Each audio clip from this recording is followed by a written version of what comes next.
50 का नोट, पापा और बेटा। एक व्यक्ति ऑफिस में देर रात तक काम करने के बाद थका हारा घर पहुंचा। दरवाजा खोलते ही उसने देखा कि उसका 5 वर्षीय बेटा सोने की बजाय उसका इंतजार कर रहा है। अंदर घुसते ही बेटे ने पूछा, पापा क्या मैं आपसे एक क्वेश्चन पूछ सकता हूँ? हाँ हाँ पूछो, क्या पूछना है? पिता ने कहा। बेटा, पापा आप 1 घंटे में कितना कमा लेते हैं? इससे तुम्हारा क्या लेना देना? तुम ऐसे बेकार के सवाल क्यों कर रहे हो? पिता ने झुंझलाते हुए उत्तर दिया।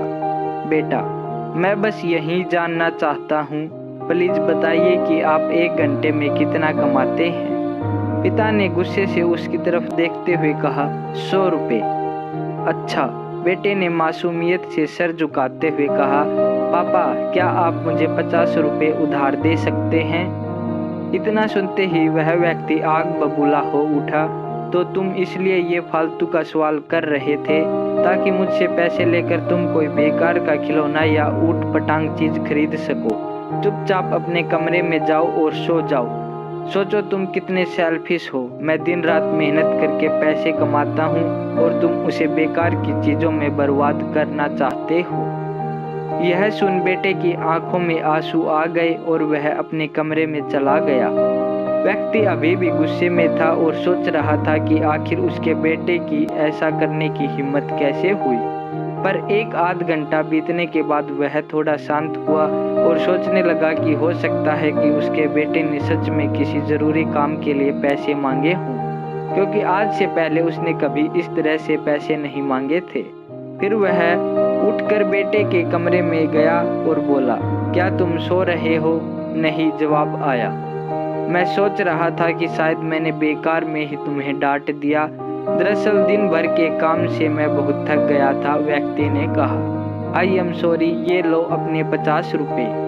ऐसा कहते हुए उसने अपने बेटे के हाथ में 50 की नोट रख दी। थैंक यू पापा, बेटा खुशी से पैसे लेते हुए कहा। और फिर वह तेजी से उठकर अपनी अलमारी की तरफ गया। वहां से उसने ढेर सारे सिक्के निकाले और धीरे धीरे उन्हें गिनने लगा। यह देख व्यक्ति फिर से क्रोधित होने लगा।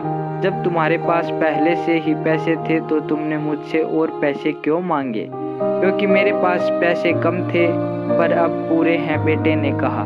पापा अब मेरे पास 100 रुपये हैं। क्या मैं आपका 1 घंटा खरीद सकता हूँ?